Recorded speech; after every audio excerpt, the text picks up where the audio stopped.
La semana anterior, nuestra enseñanza tuvo que ver con las advertencias de amor, ¿se acuerdan?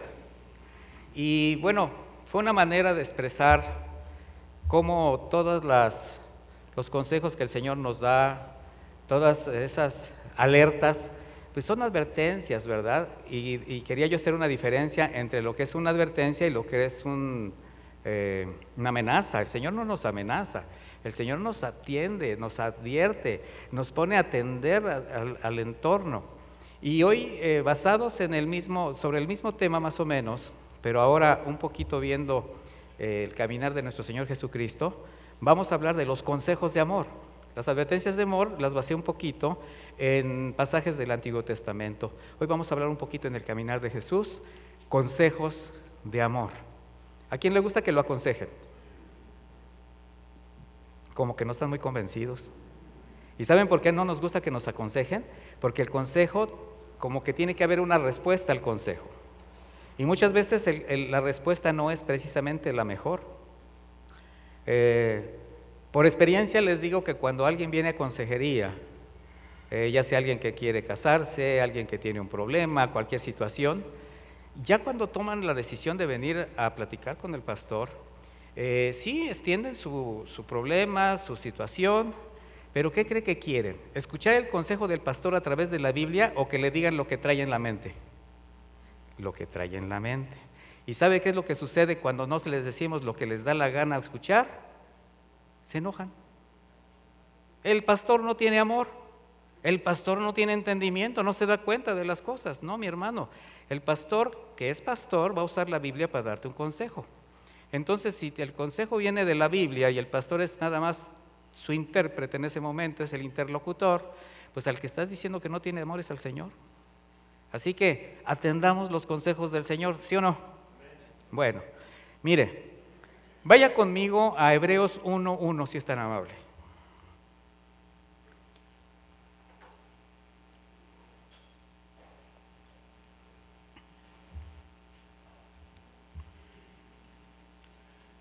Hebreos 1:1 dice así: Dios habiendo hablado muchas veces, ¿cuántas? Muchas veces, y de muchas maneras en otro tiempo, está hablando de todas las profecías del Antiguo Testamento, comenzando en el Edén, mis hermanos, que tenían que ver con Jesús.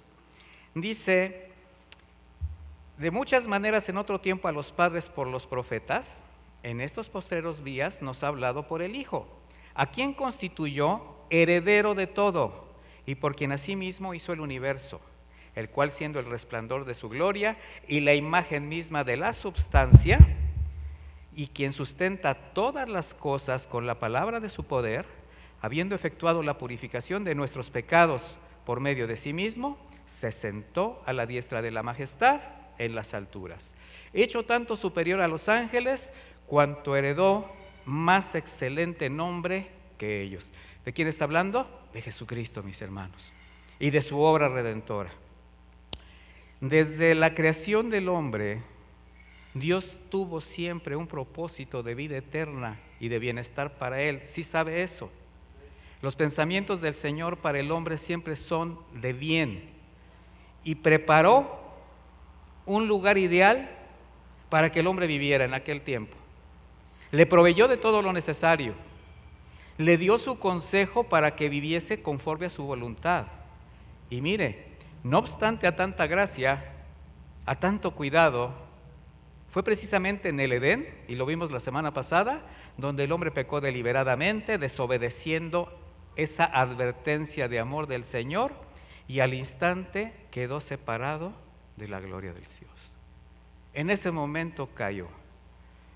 Por justicia divina, el hombre debía pagar las consecuencias de su transgresión. La paga del pecado es muerte. Pero qué bueno que la dádiva de Dios sea vida eterna en Cristo Jesús. Bueno, desde entonces está anunciada esta vida eterna en Cristo Jesús. Sin embargo, el Señor precisamente por eso mismo extiende su misericordia, su amor, y le da la oportunidad de reconciliarse con Él. ¿Por medio de quién? De un Mesías, que a su tiempo se habría de manifestar. Dice Génesis 3:15, yo pondré enemistad entre la mujer y tú, y le está hablando a Satanás, que fue el que hizo este trabajo de engaño a Eva y de ahí hacia Adán, o sea, al hombre, ¿verdad? Lo que representa el hombre.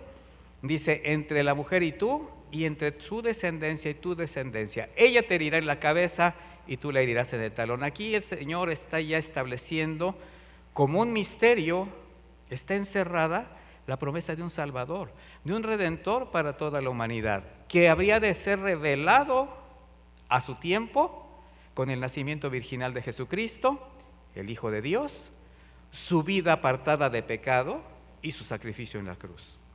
Todo eso estaba profetizado. Históricamente conocemos y sabemos que en el Antiguo Testamento fue por medio de profetas, y lo acabamos de leer, que Dios daba a conocer su voluntad al pueblo de Israel, a sus gobernantes, a sus líderes espirituales, pero no solamente hacía eso, no solamente les establecía la voluntad, también les confrontaba de su pecado, de su desviación a la idolatría, de la infidelidad a sus mandamientos, con las advertencias de amor para que regresaran al camino recto, para que regresaran a las sendas de justicia. Sin embargo, hubo algo, mis hermanos, especial que los profetas jamás dejaron de expresar continuamente: la llegada de un Salvador, destinado, dice Primera de Pedro 1:20, desde antes de la fundación del mundo. El Señor Jesucristo estaba destinado a esta gran obra redentora a favor del hombre.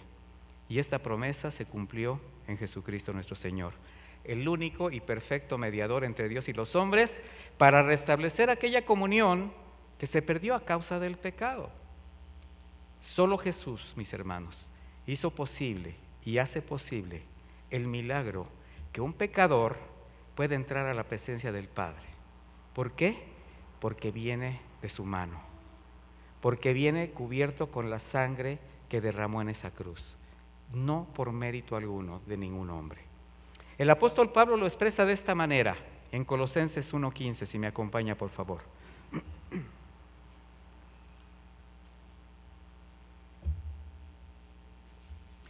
Dice Colosenses 1:15, Él es la imagen del Dios invisible, el primogénito de toda creación, porque en Él fueron creadas todas las cosas, las que hay en los cielos y las que hay en la tierra, visibles e invisibles, sean tronos, sean dominios, sean principados, sean potestades, todo fue creado por medio de Él y para Él.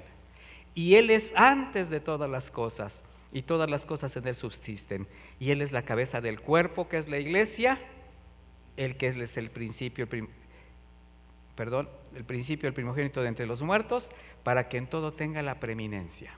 Por cuanto agradó al Padre que en Él habitase toda plenitud, y por medio de Él reconciliar consigo todas las cosas, así las que están en la tierra como las que están en los cielos, haciendo la paz mediante la sangre de su cruz.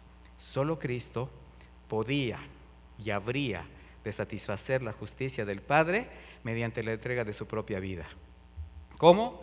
Derramando hasta la última gota de su sangre, toda su vida, ofrenda perfecta. Y cada una de las profecías, mis hermanos, referente al Mesías, al Salvador, se cumplieron en nuestro Señor Jesús. ¿Y qué cree? Se seguirán cumpliendo hasta el final de los tiempos.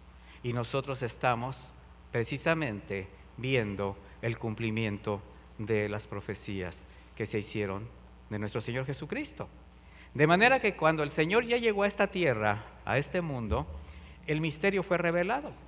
Y aquella sombra exhibida en simbolismos, en figuras durante el Antiguo Testamento, bajo los rudimentos de la ley, fueron desplazadas por la sustancia, la persona de Cristo, quien vino a la tierra con el mismo propósito, fíjese, el mismo propósito por lo cual fue creado el hombre: tener una relación plena con Dios. El mismo propósito, así como fue creado en el Edén. No es otro propósito, es el mismo, mis hermanos. Y para esto precisamente era necesario justificar la justicia de Dios. Por eso tuvo que entregar su vida. Ese fue el precio para reconciliarnos con el Padre. Y así es como en estos postreros días nos habla por medio del Hijo. Y bajo la gracia, con la predicación del Evangelio, con sus consejos de amor, abre una puerta con destino de vida eterna al que cree en su obra de redención. ¿Usted cree en la obra de redención de Cristo? Está una puerta abierta para que usted entre por ella, mi hermano. Dice la Escritura cuando el Señor comenzó su ministerio, y aquí podemos empezar a ver sus consejos de amor. Mateo 4:17. Desde entonces comenzó Jesús a predicar y a decir: arrepentíos, porque el reino de los cielos se ha acercado. Primer consejo: arrepiéntete. Y para que tú te puedas arrepentir, necesitas primero reconocer tus caminos, mi hermano. Porque es común que cuando se le dice a alguien que se arrepienta, te pregunte primero por qué. ¿Sí o no? ¿Y yo de qué me tengo que arrepentir? Pues ¿qué he hecho? ¿Verdad? ¿Por qué? Pues porque nadie está dispuesto a reconocer que ha fallado, que se equivoca, que peca. Y si llega a hacerlo, es decir, si llega a reconocer algo, siempre va a buscar la manera o de justificar o de minimizar el hecho, cualquiera que sea. ¿Por qué, mi hermano? Porque el hombre tiene una perspectiva, estoy hablando del hombre en su condición natural, muy distinta a la de Dios entre el bien y el mal. Esto se conoce en la actualidad como relativismo, ¿sabía usted? Donde cada uno piensa conforme a lo que cree, a lo que le da la gana. Es decir, su perspectiva de cómo percibe las cosas, obviamente influido por la forma como fue educado, cómo vivió, sus costumbres, sus hábitos, incluso sus tradiciones. Y todo esto usted lo puede comprobar día a día con el crecimiento de la corrupción. De hecho, forma parte de las advertencias, de las profecías. La maldad, ¿qué? Aumentará. Donde cada persona desea imponer su manera de pensar y de vivir, pero no están dispuestos a cambiar la suya. ¿Sí se ha dado cuenta cómo aún en medio de esta pandemia, con los riesgos de hacer manifestaciones y hacer pues todo este tipo de aglomeraciones, estos grupos radicales por establecer su voluntad, feministas, políticos, de diversas formas, no les ha importado exponerse a sí mismos y exponer a los demás con tal de sacar adelante sus propios planes? Y claro, hay consecuencias. Pero nada de esto nos debe sorprender. Nada. Tampoco los tiempos que vivimos, mis hermanos. Todo está escrito. Recuerde lo que dijo Jesús en Mateo 24:4. Mirad que nadie os engañe. ¿Hay muchos que quieren engañar? Sí. Vendrán muchos en mi nombre diciendo yo soy el Cristo y a muchos se engañarán. Estamos hablando de la corrupción religiosa, de los que se quieren posicionar como si fueran Cristos, como si fueran el Salvador. Hombres, denominaciones, religiones. Dice, y a muchos se engañarán. Oiréis de guerras y rumores de guerras. ¿Lo escuchan? ¿Lo están viendo cada día? Los medios de comunicación a veces son estresantes. De repente ya ni siquiera quisieras ver las noticias. Yo soy muy asiduo a las noticias, pero ya tengo tiempo que ya digo, no, pues es que siempre es lo mismo. Ya termina uno las noticias arriba de la cama así, temblando, estresado, ¿verdad? Con 6 cubrebocas y con un permeable, ¿verdad? Ya ves a tus hijos, a tu esposa, todos como que si fueran inmundos. Mirad que no os turbéis, dice. ¿Por qué es necesario que todo esto acontezca? ¿Es necesario? Sí, es necesario. Por eso está sucediendo, porque es necesario. Dice, pero aún no es el fin, para que no se espanten. Ahora, si fuera el fin, ¿se espantaría? En teoría no. Pero la verdad es que las cosas son muy diferentes. Porque se levantará nación contra nación. ¿Se están levantando? Sí. Y habrá pestes. Yo creo que no podemos hablar más de eso. Hambre, terremotos en diferentes lugares. Todo esto será principio de dolores. En el versículo 11 dice, y muchos falsos profetas se levantarán y engañarán a muchos, y por haberse multiplicado la maldad, el amor de muchos se enfriará. estamos viviendo las señales, los dolores, y también estamos viendo las consecuencias de estas palabras de Jesús. Y Él te dice, tienes que confiar en mí. Mire, este relativismo se puede percibir también en quienes, considerándose cristianos, su pasado todavía los tiene arraigados a ciertas cosas y todavía son una carga para vivir conforme a la voluntad de Dios. ¿Cuántas cosas traes de tu pasado, de tu mente, de tus argumentos, de tus convenientes formas de pensar, que no has entregado al Señor, que te hacen vivir conforme a lo que tú crees, siendo creyente? Así como diciendo, bueno, sí, que Dios diga todo eso está perfecto, y aleluya, gloria a Dios por sus mandamientos, pero yo creo así, yo pienso de esta manera. En ese momento, mi hermano, estás cometiendo un acto de transgresión. Por eso cuando el Señor dijo arrepiéntanse, lo completó con la frase, porque el reino de Dios se ha acercado. Dos cosas bien diferentes. Todo lo que leímos en Colosenses fue el reino de Dios acercándose al hombre, ¿verdad? ¿Y por qué tenemos que verlo desde esa perspectiva?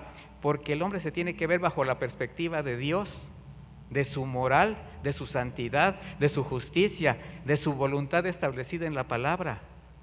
Solamente así podemos entender lo que el Señor nos está diciendo. Arrepiéntanse. Cuando tú te ves bajo la justicia de Dios, entonces no te queda más que hacer, sino reconocer tu condición, porque tu reflejo no es precisamente lo mejor delante de la palabra. ¿Y qué cree? Los judíos, el pueblo de Israel, conocían esta palabra, conocían las profecías, sin embargo, la ignoró, la menospreció, comenzando por sus líderes espirituales. Por eso dice en Juan 1:11, a lo suyo vino y los suyos no le recibieron. Y en la actualidad las cosas no han cambiado. El mundo sigue caminando en la corrupción, el Señor sigue extendiendo sus manos, brazos de amor, dando sus consejos, y el Señor sigue siendo rechazado. Y así como el primer consejo de Jesucristo les expresó sobre el arrepentimiento en aquella época fue rechazado y menospreciado, así como el primer mandamiento que el Señor dio en el Edén, bueno, ¿por qué? Porque agrede la cómoda pero muy pobre moral del hombre. Por eso no quieres cambiar tu manera de pensar y de vivir, porque agrede tu conveniencia. Son quienes, aún viendo las señales, los tiempos, los estragos de su conducta, las consecuencias de sus malas decisiones, el resultado de estar separados de Dios, no les interesa y continúan cegados por el mundo buscando lo fugaz, lo perecedero que el mundo les ofrece. Y ese es el problema del hombre, que pone las cosas, los ojos en las cosas de abajo, no en las cosas eternas, no en lo que el Señor vino a hacer por nosotros, mis hermanos. Por eso dice, arrepiéntanse, porque el reino de los cielos se ha acercado. El reino de los cielos se acerca para que lo conozcas, para que lo disfrutes, para que cambie tu manera de pensar y de vivir, porque ahí te voy a llevar.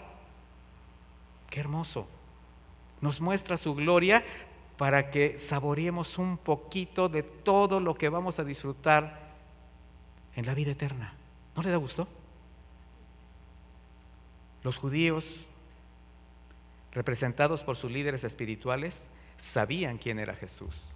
Conocían las señales, conocían las profecías de las Escrituras. Sin embargo, sus intereses fueron más importantes. Por eso lo rechazaron, mi hermano. Y desde el principio, prácticamente desde que el Señor Jesucristo nació, procuraron matarle. Vamos a leer Mateo 2:3.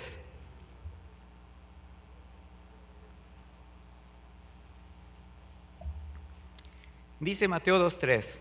Oyendo esto, estoy hablando de cuando los sabios, los astrónomos, los reyes magos, como le dicen muchos, llegaron ante el rey de Herodes. Dice, oyendo esto, el rey Herodes se turbó, porque ellos le dijeron, venimos buscando al rey de los judíos. Y toda Jerusalén con él. ¿Por qué se turbó toda Jerusalén? Porque el pueblo pensaba igual que su líder, que su rey.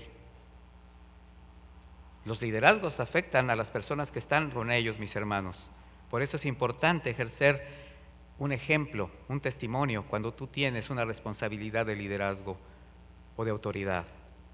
Dice, y convocados todos los principales sacerdotes, ¿a quién convocó Herodes? A todos los que conocían las Escrituras, a todos los eruditos, los escribas del pueblo. Les preguntó, ¿dónde había nacer el Cristo? Entonces sí sabía que iba a nacer un Cristo. ¿Ya se dio cuenta? Ellos le dijeron, en Belén de Judea. Entonces sí sabían que iban a nacer un Cristo, que iban a nacer en Belén de Judea, que era una profecía. Dice, porque así está escrito por el profeta. ¿Por quién? Por el profeta. ¿Conocían las profecías? Sí. Y tú, Belén, de la tierra de Judá, no eres la más pequeña entre los príncipes de Judá, pero de ti saldrá un guiador que apacentará a mi pueblo Israel. Entonces también sabían que ese Mesías era el que los iba a apacentar, que iba a ser su pastor. ¿Desconocían algo? No. Entonces Herodes, llamando en secreto a los magos, indagó de ellos diligentemente el tiempo de la aparición de la estrella. Y enviándolos a Belén, dijo, id allá y averiguad con diligencia acerca del niño. Y cuando le halléis, hacedmelo saber para que yo también vaya y le adore. Para que le adore. ¿Se da cuenta la terrible situación espiritual de alguien que solamente ve lo suyo? Juan 3:1. Y había un hombre de los fariseos que se llamaba Nicodemo. Eso fue cuando Jesucristo nació, lo que leímos al principio. Pero ahora dice, y este era un principal entre los judíos. Estamos hablando de un hombre fariseo, pero principal entre los judíos. Este vino a Jesús de noche, le dijo, Rabí, se presenta respetuosamente y le llama maestro. Sabemos, sabemos está en plural, que has venido de Dios. Sabemos que has venido de Dios como maestro, porque nadie puede hacer estas señales que tú haces si no está Dios con él. ¿Sabían quién era Jesús? Algunos de los maestros de la localidad, los demás escribas, fariseos y maestros de la ley, ¿hacían los milagros de Jesús? No, pero reconocieron los milagros en Cristo y dijeron, nadie puede hacer estas señales que tú haces si no viniera de lo alto. ¿Se da cuenta lo que provoca un corazón endurecido? Una mente corrompida, un entendimiento entenebrecido, que viendo no ve, que oyendo no oye. Por eso la necesidad de un nuevo nacimiento, de una mente renovada y que un espíritu noble nos sustente. Mis hermanos, por eso la Escritura nos dice, mas a todos los que le recibieron, a los que creen en su nombre, les dio potestad de ser hechos hijos de Dios, Juan 1:12. A los primeros que no quisieron escucharlo ni creer, le rechazaron. Pero a los que le recibieron, vea la trascendencia de escuchar los consejos de Jesús. A quienes reconocieron su condición pecaminosa y se arrepienten. A los que le reciben y creen en su nombre. A los que creen que su sacrificio es suficiente para que sus pecados sean perdonados y redimidos. A esos por gracia les concede la vida eterna. Diga, yo soy de esos. Por eso desde el principio hay un permanente mandato del Señor especial para sus siervos, para su pueblo. No apartarse de su palabra, porque ahí encontramos toda la verdad, mis hermanos. En el Antiguo Testamento era la ley de Moisés, posteriormente los libros históricos, los salmos, proverbios. Bueno, conforme pasó el tiempo, la palabra inspirada por el Espíritu de Dios a los profetas. Pero siempre el Señor tenía ese mandato: no se aparte este libro de tu boca. Josué 1:7 dice, solamente esfuérzate y sé muy valiente para cuidar de hacer conforme a toda la ley que mi siervo Moisés te mandó. No te apartes de ella ni a diestra ni a siniestra, para que seas prosperado en todas las cosas que emprendas. Nunca se apartará de tu boca este libro de la ley, sino que de día y de noche meditarás en él, para que lo guardes y hagas conforme a todo lo que en él está escrito. Porque entonces harás prosperar tu camino y todo te saldrá bien. ¿Por qué? Porque los pensamientos de Dios son para bien del hombre. Nada más por eso. Porque cuando tú guardas los pensamientos de Cristo en tu corazón, cuando tú estableces la palabra de Dios en tu corazón y la obedeces, independientemente de las circunstancias, te va a ir bien.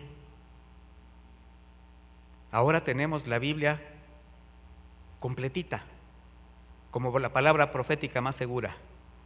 La única fuente segura del conocimiento de Dios, desde su creación, la soberanía de Dios, ahí encontramos todos sus atributos, pero de manera especial está revelado Jesucristo como Salvador. Está mencionado de manera especial su sacrificio en la cruz. Sin embargo, quienes le esperaban, quienes se sentían y hasta proclamaban dueños de esa promesa, le rechazaron.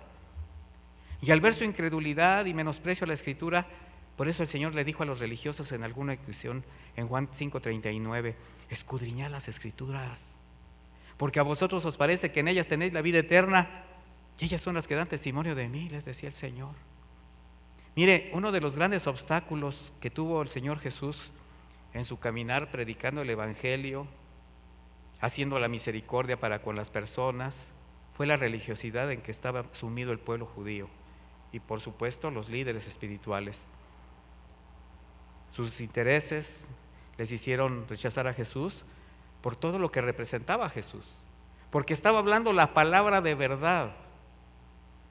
Ellos se habían construido un engañoso mundo religioso, alterno para ellos, lleno de tradiciones que les permitía someter al pueblo, aunque esto los apartara de Dios, del Dios que desean conocer. En la actualidad no es muy diferente, mis hermanos. Hay muchos que se proclaman como poseedores de las promesas, de las palabras, las manipulan a su manera para hacer su propio reino. Aquellos escribas y fariseos, aunque se reunían cada sábado a estudiar las Escrituras para enseñarlas al pueblo, les fue más conveniente perseguir y asesinar a Jesús con tal de preservar su sistema religioso, ese que habían construido manipulando la palabra de Dios. Por eso les dice el Señor, escudriñen las Escrituras. Es un consejo, mis hermanos. Fue un consejo para esos escribas y fariseos, porque el Señor tenía misericordia de ellos también. Estudienlas a fondo, caben hondo hasta encontrar roca firme. Eso significa escudriñar metafóricamente. Y cuando tú cavas hondo en las Escrituras y encuentras la roca, ¿a quién encuentras? A Jesús. Es lo que le está diciendo, ahí me encontrarán. Por eso las advertencias a los discípulos eran muy importantes, los consejos que les daba. En Mateo 16:5, acompáñeme.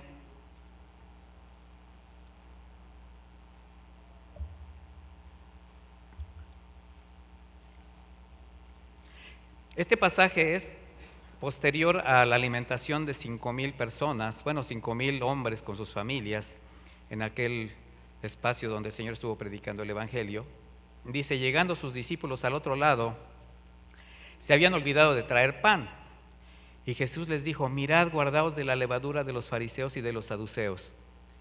Pero miren nada más hasta dónde se fueron los discípulos. Ellos pensaban dentro de sí, esto lo dice porque no trajimos pan. O sea, se da cuenta cuando todavía está uno aprendiendo que, no, dice, bueno, en principio pues los fariseos y los escribas pues no hacían pan, ¿verdad? Entonces les está diciendo, guárdense de la levadura de ellos. Y digo, ay caray, ¿habría por ahí algún fariseo que tuviera una panadería? No sé, ¿verdad? Estoy así como especulando un poco. Y entendiéndolo Jesús, o sea, dándose cuenta de su sorpresa o de su ignorancia, de lo que no pudieron entender, les dijo, ¿por qué pensáis dentro de vosotros, hombres de poca fe, que no tenéis pan? El Señor ahora los va a dirigir a la realidad. ¿No entendéis aún, ni os acordáis de los 5 panes entre 5,000 hombres y cuántas cestas recogisteis? Ni de los 7 panes entre 4,000 y cuántas canastas recogisteis. Eso fue un pasaje anterior. Dice, ¿cómo es que no entendéis que no fue por el pan que os dije que os guardaseis de la levadura de los fariseos y de los saduceos? Entonces entendieron que no les había dicho que se guardasen de la levadura del pan, sino de la doctrina de los fariseos y de los saduceos. Ese es un consejo del Señor. Guárdate de las falsas doctrinas. Guárdate de las palabras que suavizan, que acarician, que seducen, pero que te van a apartar de Dios, mi hermano. Por eso les decimos, estos tiempos han sido de internautas. ¿Sí sabe lo que es un internauta? Pues yo lo escuché por ahí, pero debe ser algún nauta que anda en internet. ¿Y sabe qué? Se meten cada cosa, escuchan cada cosa, y lamentablemente de eso están haciendo su agosto muchos falsos maestros. Mateo 23:1.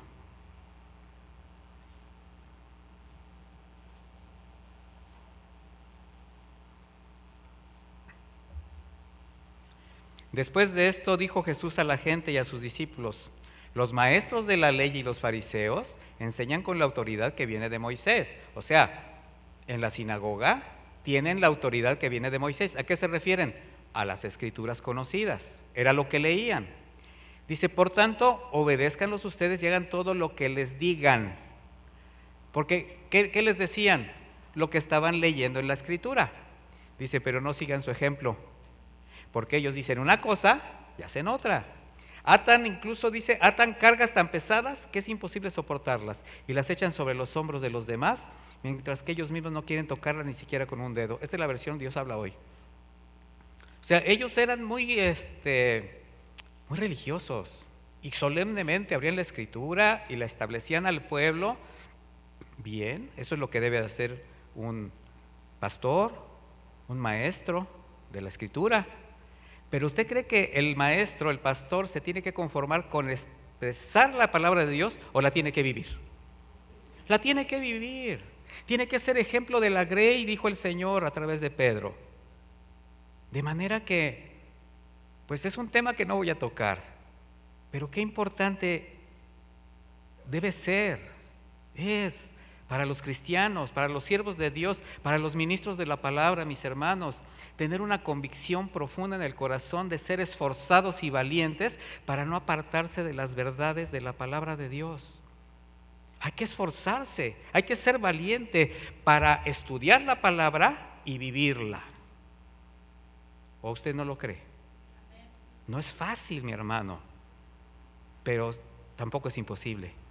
Se necesita establecer en el corazón el deseo de obedecer la voluntad de Dios. Y en ese momento tú vas a poder estudiar la palabra de Dios y que se convierta en esa miel dulce, que te permita ser fortalecido para poder expresarla, no solamente con tus palabras, también con tu testimonio. Porque es fácil caer en la tentación de querer hacer de la misma escritura incluso el mejor pretexto para alcanzar planes propios o cumplir propósitos personales, hacer su voluntad. Qué fácil es decirle a la esposa, ya ves, aquí dice que te tienes que someter a mí, y yo no sé cómo le haces, pero te sometes porque te somatas, o te somato, ¿verdad? Dicen por ahí. Pero no se dan cuenta que el Señor está hablándoles a los hombres, no solamente a las hermanas, esposas, que se sometan a los hombres en ese respeto y en ese amor. También le está hablando a los hombres que tienen que ser con ellas amorosos, respetuosos, guías, ejemplo.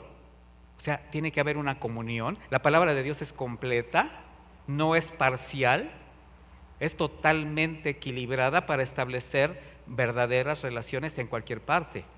De manera que, pero sí existe quien es parcial y quiere hacer todo a su manera y usa la palabra como pretexto, manipulándola. Y le voy a decir algo, ignorar la Biblia siempre traerá consecuencias. Y ya sabe que hay dos tipos de ignorancias: la ignorancia de saber y hacer de lado, o la ignorancia por no estudiar, por no discernir. Y se ha hablado mucho acerca de la manipulación de la Escritura, que muchos falsos pastores hacen por ganancia deshonesta, ignorando precisamente y haciendo de lado las verdades bíblicas. Eso lo vivimos desde hace muchos años y se sigue viviendo, aún en medio de esta pandemia.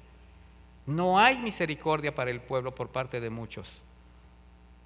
Pero también hay una ignorancia que tiene que ver por el no estudiar las Escrituras, por no discernir la palabra de Dios. ¿Y qué cree? Esto también ha llevado a muchas iglesias cristianas a un desorden doctrinal, a prácticas irreverentes incluso. Y durante esta pandemia, la ha llevado a situaciones trágicas por no obedecer la palabra de Dios. Pastores que en absoluta rebeldía al consejo de Dios desobedeciendo las indicaciones de la autoridad, no les importó exponer a sus congregantes y a ellos mismos al contagio. Y en la ignorancia, decir abiertamente que esta pandemia no es real, que es un ataque de Satanás, así como este, que si la llegada del anticristo, que la persecución de la iglesia de los últimos tiempos, ¿qué no leyeron Mateo 24? Que todo esto es un plan para evitar la predicación del evangelio y la extensión del reino. ¿Sí he escuchado eso, verdad? Y por eso ellos no dejarían de congregarse, porque mejor es obedecer a Dios que a los hombres. Mire qué manera de manipular la palabra. Y que no cerrarían sus iglesias, ni dejarían de compartir con los hermanos en armonía. Las consecuencias han sido verdaderamente trágicas. Estadísticas impresionantes, no solamente de creyentes que han fallecido y que han estado en situación muy grave, sino de mismos pastores. Por cientos, mi hermano, por cientos, si no decir más. Pero ¿qué dice la palabra de Dios? Romanos 13:1. Sométase toda persona a las autoridades superiores, porque no hay autoridad sino de parte de Dios, y las que hay por Dios han sido establecidas. Entonces, ¿quién las puso? Dice, de modo que quien se opone a la autoridad, a lo establecido por Dios resiste. ¿Qué no han leído esto estos pastores? Y los que resisten acarrean condenación para ellos mismos. Mis hermanos, más claro no puede ser. Sin embargo, qué fácil es manipular la Escritura con tal de tener o de tratar de tener siempre la razón, obtener un beneficio. A mayor cantidad de miembros en una iglesia, mayor cantidad de diezmos, de ofrendas, y no se ponen a pensar en la integridad de la iglesia. Y le voy a decir algo, las autoridades jamás nos han prohibido congregarnos. ¿Nos han prohibido congregarnos, mis hermanos? Lo que han hecho es establecer protocolos para el cuidado de la ciudadanía, con todas sus instituciones y sectores sociales. Y entre esos sectores sociales estamos incluidos los centros de culto, todos los cristianos. Así de simple.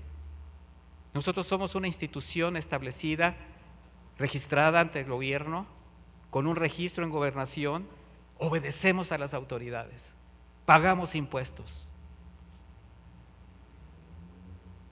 Y al contrario de una persecución, como dicen muchos, o prohibición de predicar la palabra de Dios, le voy a decir algo.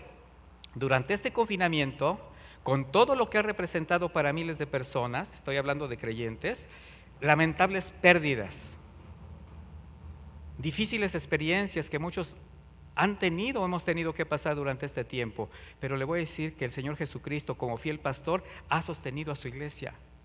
La ha provisto, la ha guardado y la ha consolado en tiempos de angustia, y sabemos que continuará extendiendo su misericordia y su amor para con nosotros. ¿Usted lo cree? Y en todo tiempo el Señor ha probado la fe y la perseverancia de su iglesia, la lealtad de sus siervos, pero también su discernimiento. Y ahora, mis hermanos, nos está enseñando que su palabra no está limitada a un edificio o a un servicio congregacional, de manera que nos ha hecho caminar por sendas que no conocíamos, proveyéndonos de medios y de recursos materiales, recursos humanos, hermanos y hermanas que, la verdad, saben tantas cosas acerca de las redes sociales y del internet que se queda uno así y nada más dicen, pastor, hable, y ya, estoy hablando, pero no sé lo que está sucediendo en mi entorno, pero el Señor nos proveyó de todo eso.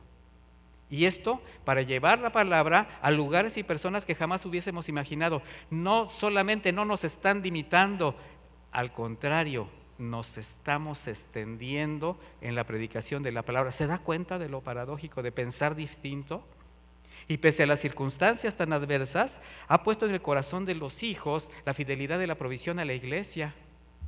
Y a través de las ofrendas, de los diezmos, su palabra sigue siendo predicada. Ha aportado lo suficiente para seguir caminando, para seguir teniendo un lugar donde congregarnos. Y los tiempos han sido difíciles, mis hermanos. ¿Y qué cree? Estamos saliendo adelante. Es un equipo, somos un cuerpo, somos una iglesia y tenemos que aprender las verdades pero las verdades verdaderas, valga la redundancia que dice la Escritura. Y por eso el Señor también dio este otro consejo de amor. Vaya conmigo a Mateo 10:16.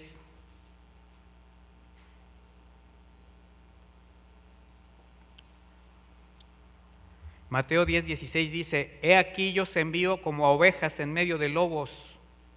Ser pues prudentes como serpientes y sencillos como palomas. De repente hay quien me dice: ay, me tengo que hacer como una serpiente hasta enroscarme en una canasta. No, no es para tanto. No, hay quien lo toma literal. Mire, el contexto de este pasaje definitivamente tiene que ver con la persecución que sobrevendría durante los primeros días a la iglesia naciente, porque se lo está advirtiendo a sus discípulos. Les está enseñando acerca del carácter que deberían de exhibir ante las circunstancias que se iban a estar presentando. Yo solamente quiero hacer una analogía con el tiempo presente, ya en Cristo, bajo la gracia. La nueva naturaleza del creyente ahora es semejante al de una oveja. ¿Sí sabía usted eso, que ahora usted es ovejita? Yo soy oveja, usted es oveja. Y todas las ovejitas corren el riesgo de ser agredidos y expuestos a diversos peligros a lo largo de su vida. Nosotros, aún sin ser ovejas, estábamos expuestos a una serie de peligros, pero ahora nuestro carácter es distinto, reaccionamos diferente, a menos que todavía no sea una completa oveja, que todavía sea entre oveja, carnero y chivo o chupacabras, no sé, ¿verdad? Ahora, ¿qué identificamos como peligros o como lobos? Todo lo que se represente como un riesgo. Es el lobo que quiera afectar tu integridad física, tu estabilidad económica, emocional, pero sobre todo esas tentaciones y seducciones que el mundo ofrece para hacerte caer y llevarte a pecar. Somos ovejas en medio de lobos, mis hermanos, en medio de circunstancias adversas. Y el consejo de Jesús para la iglesia es que su carácter o en su carácter se hagan evidentes dos virtudes: prudencia y sencillez. Estoy hablando de lo que acaba de expresar el Señor. Y donde la prudencia de la serpiente no es más que astucia, cautela, perspicacia. Las serpientes tienen una capacidad de inmovilidad, de paciencia, de aguantar el hambre, aunque estén hambrientas, pero saben que si se mueven, pues la presa no va a pasar o se va a espantar. Son cautelosos, son perspicaces, pero también para cuidarse, para evitar los peligros. ¿Sabían ustedes que el cascabel de la víbora de cascabel es por miedo? ¿Es para evitar un ataque? No es para agredir, sino para decir: aquí estoy. Y si tú escuchas un cascabel y vas caminando por el campo, ¿qué harías? Si te está diciendo la víbora: aquí estoy, pues como que te haces de lado. Y la sencillez de la paloma es inocencia, es humildad, un tanto debilidad que hasta le puede llevar a ser confiada, pero combinadas entre sí, astucia y prudencia de la serpiente los salvaría de exponerse innecesariamente al peligro. Y la inocencia de la paloma los libraría de recurrir a la violencia, a la hipocresía o al engaño para escaparse del peligro. Prudentes y sencillos, humildes. ¿Qué es prudencia? En el griego la palabra es phronesis, significa tener entendimiento, sabiduría práctica en la conducción de asuntos, en la toma de decisiones. Eso es prudencia. Por eso también se traduce como cordura, sensatez e inteligencia. Entonces, ¿qué está diciendo el Señor? Sean inteligentes, actúen con cordura, con sensatez. Sencillez se traduce literalmente como pureza, fíjese, sin mezcla, exento de materiales extraños. De hecho, los griegos usaban este término para distinguir o para designar al vino que no tuviese mezclas de agua o metales sin aleación. Pureza, sencillez. De manera que, metafóricamente, en este pasaje le está indicando a los creyentes que no tengan una doble vida, que sean sinceros, de mirada limpia, con el discernimiento para distinguir lo que es malo y elegir solamente aquello que dé la gloria a Dios. Prudentes y sencillos. Dice el apóstol Pablo en Filipenses 2:15, para que seáis irreprensibles y sencillos, hijos de Dios sin mancha, en medio de una generación maligna y perversa, en medio de la cual resplandecéis como luminares en el mundo. Estamos en un mundo oscuro, corrupto, lleno de lobos. Y el Señor nos habla de resplandecer. ¿Cómo? Con el carácter de Cristo. Por eso es preciso comprender que las advertencias y los consejos del Señor están íntimamente relacionados también con su conocimiento anticipado de todas las cosas, su presciencia, su omnisciencia. Y por ese conocimiento de lo que ha de venir, precisamente con el consejo, con la advertencia, da una salida o nos da algo que nos afirme. Vamos a leer dos pasajes que hemos leído continuamente en este tiempo y ustedes los van a entender de una manera diferente. Dice Juan 14:27, la paz les dejo, mi paz les doy. Yo no la doy como el mundo la da. Dice, no dejen que su corazón se turbe y tenga miedo. Está diciéndole el Señor, no tengas miedo. No te turbes, no te alborotes, no te pongas tenso por las situaciones que estás viendo, porque yo te estoy dejando mi paz. Encuentra en mí la paz que sobrepase cualquier circunstancia por la que puedas pasar, porque yo no la doy como el mundo la da. No vas a necesitar las cosas que estás acostumbrado, sino lo que ahora te estoy proveyendo. Juan 16:33 dice, estas cosas les he hablado para que en mí tengan paz. Nuevamente, en el mundo tendrán aflicción, pero confíen, yo he vencido al mundo. Entonces, ¿el Señor sabía lo que íbamos a sufrir? Sí, mis hermanos, pero anticipadamente te dice, yo ya vencí las cosas que te pueden hacer temer, que te pueden hacer caer. Por eso sostente en fe, porque yo he vencido al mundo. Independientemente de lo que te suceda, las cosas están bajo mi control. Estos dos contextos, estos dos textos que leímos, el contexto anterior de ambos pasajes, Jesús está advirtiendo a los discípulos de los eventos futuros que habían de presentarse después de su partida. El Señor ya está hablándoles de que se tiene que ir, y eso les atemorizaba. Por eso les habló al mismo tiempo de otro consolador. No solamente nos deja su paz, su ejemplo, su testimonio y su consejo, sino dice, jamás estarán solos. De ahí la confianza de tener en Él, porque la obra que vino a consumar a este mundo estaba ya por terminar. Y la iglesia naciente, representada en ese momento por estos primeros discípulos, tendría que cumplir una comisión en la que no estarían solos, porque su Espíritu Santo los guiaría en todo momento. Porque, mis hermanos, el Señor vino con un propósito, reconciliar nuevamente al hombre por su caída. Y dejó establecida también una iglesia para que continuara con esta comisión. Juan 16:7 dice, pero les digo la verdad, les conviene que yo me vaya. Fíjese lo que les está diciendo, es conveniente que yo me vaya. Estoy leyendo una traducción en lenguaje sencillo. Dice, porque si no me voy, el Consolador no vendrá a ustedes, pero si me voy se los enviaré. Y cuando Él venga, convencerá al mundo, ¿a quién? Al mundo de pecado, de justicia y de juicio. Es decir, va a tratar con toda la humanidad. Dice, de pecado, por cuanto no creen en mí; de justicia, por cuanto voy al Padre. Se cumplió la justicia divina en Jesús, y no me verán más. Y de juicio, por cuanto el príncipe de este mundo ha sido juzgado. O sea, ya vencí al mundo, ya vencí al enemigo. Mi paz les dejo, y les dejo al Consolador para que los guíe y continúen la obra que yo comencé. Señor, gracias, Señor. Gracias, Señor, por habernos concedido el ser embajadores de tu palabra. Pero primero nos trajo a su luz admirable.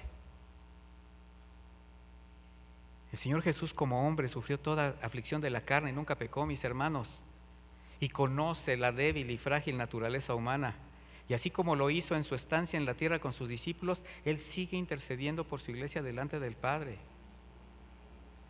¿Se acuerda el pasaje con Pedro cuando estaba el Señor en la última cena?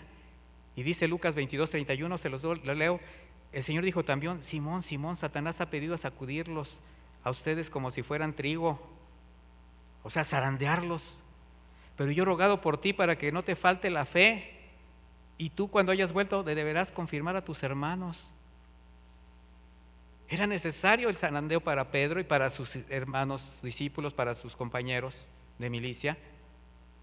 De manera que cada zarandeo que el Señor permite en la vida de sus hijos, que tiene un propósito: primero, fortalecer tu fe, afirmar tu confianza en la palabra de Dios, para que pasada la prueba, después de haber experimentado el zarandeo, y juntamente con el zarandeo, también haber sido testigo del consuelo y el cuidado de Dios, porque Él está intercediendo por nosotros a su tiempo de regreso, consolados, levantados, poder consolar, fortalecer y animar a quienes también habrán de ser sacudidos. Hay un propósito en todo esto, mis hermanos, y tenemos que esforzarnos y ser valientes. Recuerde que tenemos que ser luz en medio de tanta oscuridad, de darle sabor a la vida de los que tienen vidas insípidas, desesperadas, y eso solamente se puede lograr con la palabra de Dios. Enseñarles que aunque estos momentos críticos, difíciles por lo que están pasando, los puedan, no sé, sobrepasar sus fuerzas, no están solos, que nuestro Señor está rogando al Padre para que su fe no falte y que no caigan en las trampas del enemigo que quiere hacerlos tropezar. Con nosotros es lo mismo, y nosotros tenemos que darle este mensaje de amor a los hermanos o a las personas que estén pasando por una situación difícil. Porque el temor a lo desconocido es algo característico de la naturaleza humana, mis hermanos, y el Señor lo sabe. Por eso nos da confianza, certidumbre con sus palabras, pero también con sus hechos. Por eso el Señor lo que vino a darnos fue vida en abundancia, pero abundancia celestial, de lo alto. Pero además de su cuidado, nos añade lo que necesitamos. Al que cree, el Señor le da lo que necesita. Aún hace salir el sol para justos e injustos, pero tiene especial cuidado por sus hijos, mis hermanos. Por eso al que cree, le da todo lo que necesita. Porque el que cree confía, y el que confía obedece, mis hermanos. Eso es importante. ¿Esto qué significa? Poner la mirada y el corazón en las cosas eternas, despojarse de toda ansiedad, confiando que nuestra ciudadanía es celestial, que aquí solamente somos extranjeros, que estamos de paso, tierra ajena para nosotros. Y Dios en su misericordia nos permite gozar de vida, salud, provee de trabajo, sustento diario, nos da un hogar, una familia para amar, nos honra con un propósito que cumplir, y la vida eterna cuando a su tiempo nos llame o venga por nosotros. Esa es la obra de Jesús. Sin embargo, no es fácil desprenderse de todo lo que todavía evita, dejar todo delante del Señor y solamente aceptar su voluntad. Es decir, qué difícil es buscar el reino de Dios y su justicia, solamente agradeciendo todas las añadiduras que nos permite disfrutar mientras estemos aquí. El Señor conoce nuestro corazón y por eso siempre extiende su misericordia. Por eso también dijo: así que no os afanéis por el día de mañana, porque el día de mañana traerá su afán. Basta cada día su propio mal. Mateo 6:34. Cada día tiene su propio afán, su propio mal. ¿Quién podrá agradecer al Señor por su fidelidad? Reconocer que Él ha estado en todo momento, que le ha provisto en tiempos de escasez, que le ha consolado en los momentos de angustia, que le ha sostenido en el dolor y la adversidad. ¿Quién podría agradecer por eso? ¿Usted? Yo sí. De ahí un consejo más: velad y orad para que no entréis en tentación. El espíritu a la verdad está dispuesto, pero la carne es débil. Mateo 26, 41. En la versión de Dios habla hoy dice, manténganse despiertos y oren para que no caigan en tentación. Dice, ustedes tienen buena voluntad, pero son débiles. Y de buena voluntad no salimos adelante, mi hermano. Necesitamos estar fortalecidos con el Señor. Velen y oren. En ese momento tormentoso y sublime por el que el Señor estaba pasando, estas dos palabras encierran una importante realidad, que es muy necesaria para la vida de todo creyente. Porque velar es estar atento y vigilante, haciendo alusión a aquellos atalayas que tenían que mantenerse despiertos por algún eventual peligro. Orar es sostener, mantener comunicación permanente con Dios. Sabemos que la palabra es práctica, pero tiene un sentido espiritual. Y cuando menciona la debilidad de la carne, Jesús no está disculpando la falta de atención de sus discípulos a su demanda de orar por Él o de orar con Él, porque de alguna manera les está diciendo, sosténganme en oración. Decía que su alma estaba conmovida. Pero lo que sí está señalando nuestro Señor es precisamente que por la debilidad natural de la carne, por la impotencia de su naturaleza, tendrían que estar atentos o alertas siempre en cuanto a su vida personal y los acontecimientos. Necesitamos tener esa capacidad de entendimiento de lo que sucede. Y orar es sostener una relación íntima con el Padre. Para eso, ¿qué se necesita? Una vida apartada de pecado, precisamente de las debilidades de la carne, porque hay un enemigo implacable que siempre querrá devorarnos. Entonces, ¿qué es velar y orar? Una vida vigilante en santidad, en alerta máxima, porque los tiempos son peligrosos, una vida de discernimiento, de afirmación en la fe, ante lo que eventualmente se pueda presentar. Una vida dispuesta a renunciar a las ofertas del mundo, las tentaciones, porque la carne es débil. Porque todo lo que hay en el mundo, los deseos de la carne, los deseos de los ojos y la vanagloria de la vida, no provienen del Padre, sino del mundo. De manera que el que se mantiene espiritualmente alerta, tiene comprensión, que su oración la está presentando a un Dios 3 veces santo. Y por tanto su vida debe ser santa, reverente. Es fácil encontrar creyentes que se descuidan y que cortan su relación con el Señor y que han sido atrapados nuevamente en los engaños del mundo. Una cristiandad de quienes, considerándose cristianos, viven sin Cristo y no reconocen el propósito por el cual les llamó. El último consejo, Mateo 28, 18. Y digo el último de esta enseñanza porque son muchos más. Jesús se acercó y les habló diciendo, toda potestad me es dada en el cielo y en la tierra. Por tanto, id y haced discípulos a todas las naciones, bautizándolos en el nombre del Padre y del Hijo y del Espíritu Santo, enseñándoles que guarden todas las cosas que les he mandado, y aquí que estoy con ustedes todos los días hasta el fin del mundo. Desde el que el Señor regresó a su reino, comenzaron los tiempos peligrosos, mis hermanos. Y si Él nos concedió vivirlos, dándonos sus consejos, es por un propósito, que prediquemos el Evangelio, que seamos la luz que ilumine el corazón de los incrédulos y que esperemos en paz, confiados en que Él habrá de hacer la obra en nosotros. También hacer discípulos, edificar la iglesia y restaurar a quienes por alguna causa habrán roto su relación con Dios. Es un trabajo precioso, un trabajo de iglesia, un trabajo de armonía, un trabajo de unidad. ¿Identifican, mis hermanos, los consejos de Jesús en su vida? Les pregunto. ¿Sus advertencias divinas para vivir una vida digna que le honre y que le glorifique? Pues entonces, mi hermano, acepte el consejo y póngalo por obra. Vamos a orar. Si quiere ponerse de pie, mi hermano. Y oremos al Señor. Padre, te damos muchísimas gracias por la bendición de tu palabra, por tus consejos divinos, por tus consejos sabios, por todo lo que representa para nosotros caminar conforme a tu palabra. Bendito eres, Señor. Recibimos tu palabra y la queremos poner por obra.